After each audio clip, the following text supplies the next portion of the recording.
Alors, on cherche du cul sur YouTube pour fêter la nouvelle année? Eh ben raté mon pote. Ici on parle de littérature. Mais de littérature de cul. Donc ça compense. Oui, enfin l'histoire de cul sur les 11 000 verges.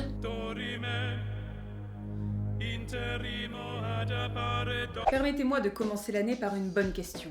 Est-ce que tout le monde peut lire de la littérature érotique? Non! Wow, qui a fait ça? Est-ce que tout le monde peut lire de la littérature érotique? Eh bien non. Mais c'est ce que j'ai dit! Je pense que globalement, pour apprécier certains livres érotiques, il faut réussir à distinguer l'exercice littéraire de la narration pure, de l'histoire. Parfois, cela implique d'aller au-delà d'une certaine répugnance, et cela revient à lire des choses qui finalement n'excitent pas tant que ça. Voire pas du tout. Je pense qu'il y a une dimension subversive supplémentaire dans la littérature par rapport au porno en vidéo, parce que ce que vivent ou endurent les personnages n'est limité par aucune contrainte physique ou morale. S'ouvre à vous alors un univers à la fois fascinant et effrayant de possibilités. Wow, qu'est-ce qui se passe? Comment on referme ça? Bienvenue en enfer, Joe! Et certains auteurs, genre Bataille, Sade, Robe Grillée ou Apollinaire, en profitent pour aller très très loin. Mais si les personnages ne sont soumis à aucune morale, le lecteur, lui, peut se trouver très vite confronté à ses propres limites. Alors, dans ces cas-là, il faut un public vraiment averti. Un public qui parvient à avoir le recul, intellectuel et émotionnel, nécessaire pour se dégager de l'horreur qu'il est en train de lire, et y trouver autre chose. Et honnêtement, on n'est pas obligé de l'avoir, ce recul devant le monstrueux. Ce n'est pas un constat d'échec ou un manque de culture ou je sais pas quoi. Ce n'est pas parce que certains ont décrété que ce livre était un classique qu'on est forcé de le lire et de trouver ça bien. Ça doit être hyper chelou comme livre pour que tu dises tout ça.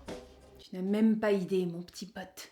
J'ai lu les 11 000 verges à dos, très vite, en une nuit, et je l'ai rendu tout aussi vite à la nana qui me l'avait prêté, tellement j'avais l'impression d'avoir fait un truc hyper subversif. Ça m'avait choqué et marqué, mais je ne me souvenais pas vraiment des choses en détail. Et là, la musardine sort ça. Objectif numéro 1, relire les 11 000 verges. Il y a sûrement plein de choses dont je me souviens plus depuis mes 16 ans.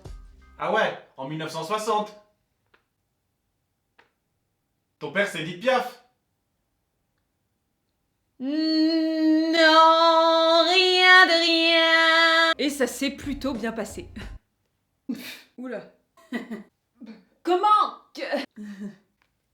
Qu'est-ce que... Iou. Ah. Mais... Non. Ok, il y a tellement de choses dont je me souvenais plus. C'est quoi l'histoire? Sans déconner, j'ai lu ça à 16 piges. Mais c'est quoi l'histoire? Je crois qu'il y a des choses que j'ai sciemment zappées pour éviter de me traumatiser durablement. Mais c'est quoi l'histoire? Les 11 000 verges ou Les Amours d'un hospodar est un roman érotique écrit par Guillaume Apollinaire au début du XXe siècle et publié pour la première fois en 1907. Guillaume, c'est un poète français ultra famous qui a écrit entre autres Alcool, recueil dont sont issus les poèmes Zone et Le Pont Mirabeau que tu as déjà dû réciter au moins une fois dans ta vie. Sous le pont Mirabeau coule la Seine et nos amours, faut-il qu'ils m'en souviennent? Maurice Carême. Les 11 000 verges racontent l'histoire de Moni Vibrescu, un hospodar roumain. Tu me demandes pas ce que c'est qu'un hospodar? Non, je m'en fous. Cool.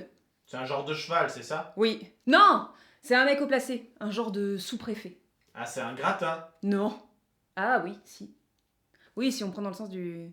Moni est à Bucarest, tranquille, et il aimerait bien se taper une parisienne parce qu'il est un peu idéaliste, t'as vu? Et puis qu'il en a marre de se faire enculer par le vice-consul de Serbie. De se faire avoir, tu veux dire? Non, de se faire enculer. Bref, Moni en a ras le cul, ni une ni deux, il se barre à Paris, où il va rencontrer Alexia Manchetout et Culculine d'Ancône, à qui il va promettre de la prendre 20 fois de suite, et s'il ne le fait pas, qu'il sera fouetté par 11 000 verges. Puis il rencontrera Cornabeu qui deviendra son valet, et ils vont rencontrer tout un tas d'autres gens tout autour du monde, parce que Paris ne va pas suffire à Vibrescu, cette petite Dora l'exploratrice de l'enfer. Ça a l'air d'être des chouettes aventures. Oh oui, ça l'est. Et sans plus attendre, attention aux âmes sensibles, un extrait de ces merveilleuses aventures. Les âmes sensibles, partez. Allez voir une autre vidéo. Par Exquisite, on a fait une super sur les pyramides. Non, sans déconner, partez. Un peu avant la jouissance, il introduisit sa main dans la vulve encore tiède et y faisant entrer tout son bras, il se mit à tirer les boyaux de la malheureuse femme de chambre. Au moment de la jouissance, il avait déjà tiré 2 mètres d'entrailles et s'en était entouré la taille comme d'une ceinture de sauvetage. Et ça, c'est que le début, parce que l'intensité de l'horreur et des vices de tout le monde va monter en crescendo jusqu'au moment où le lecteur est soit complètement écœuré et incapable de poursuivre la lecture, soit complètement insensibilisé à tout et dans un genre d'état d'effarement entrecoupé de grimaces de dégoût. Et spoiler alerte, ça ne se termine pas très bien pour Vibresco. Il y a tous les triggers possibles dans ce livre.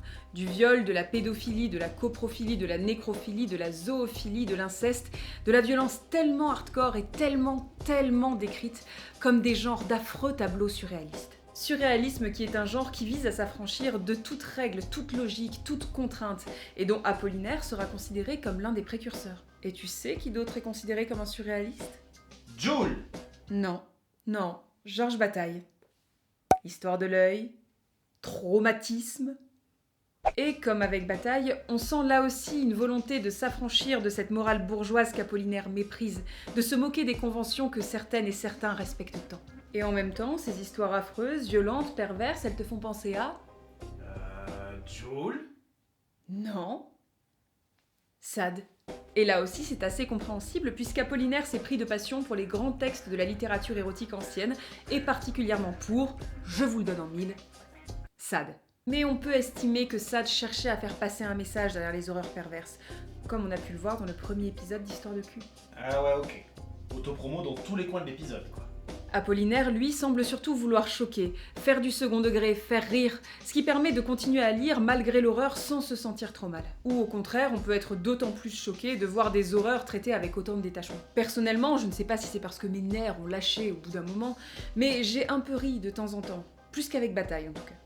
Parce que c'est trop gore, c'est trop violent, c'est trop absurde, les personnages sont absurdes, les situations sont absurdes, et aidé par le génie littéraire d'Apollinaire, c'est presque un peu drôle. Parfois. Il était 11h du matin. Il sonna pour faire monter le masseur qui le massa et l'encula proprement. Cette séance le vivifia. Il prit un bain et il se sentait frais et dispo en sonnant pour le coiffeur qui le coiffa et l'encula artistiquement. Le pédicure-manucure monta ensuite. Il lui fit les ongles et l'encula vigoureusement. Alors le prince se sentit tout à fait à l'aise. Bon après, c'est pas non plus à se taper le cul par terre. Il y a une joie carnassière dans la transgression, un second degré dans le gore, et c'est dans cette recherche de liberté que je trouve le plus de sens, je crois. Mais on peut y voir un sens politique aussi, à cause des très nombreuses réflexions sur les différents peuples, tous en guerre les uns contre les autres, que vont côtoyer les personnages. Ou on peut juste se dire que c'est un genre de vaste défouloir gratos et laisser tomber. Au choix. Et c'est féministe? Non. Enfin attention, hein, les mecs sont pas beaucoup mieux traités que les femmes dans le bouquin, mais... Non, clairement pas. Il faudrait des heures pour parler de ce livre de façon exhaustive, mais sachez que s'il vous tombe entre les mains, il contient de très nombreuses scènes de sexe très choquantes. Au niveau de l'ambiance, c'est comme si Apocalypse Now rencontrait Two Girls One Cup. Vous voyez ? Sur l'échelle de l'histoire de l'œil, j'ai peut-être eu un peu moins la nausée physiquement, parce que j'étais un peu plus réceptive au second degré. Mais au niveau moral, je me suis posé 2-3 questions après quand même. Mais pourquoi je lis ça, moi ? Et je laisse le mot de la fin à l'auteur. La faute est plus grave, le vice est plus profond, car la vérité est celle-ci. On ne fait plus d'enfants en France parce qu'on n'y fait pas assez l'amour. Tout est là. Oh oui, mais bon, Guillaume, ça donne pas tellement envie de faire l'amour, ton bouquin, là. Cette vidéo t'a plu ? Abonne-toi alors. N'hésite pas à partager sur les réseaux sociaux et à laisser un commentaire auquel on répondra dans le prochain SAV. Et si tu as envie de nous soutenir encore plus, viens faire un tour sur notre page Tipeee. Et sois pas un crevard, laisse des sous. On s'en fout que tu aies fait un tour sur notre page Tipeee. Ce n'est pas ton tour sur notre page Tipeee qui va nous permettre d'acheter du fromage. Ciao, Gorgonzola!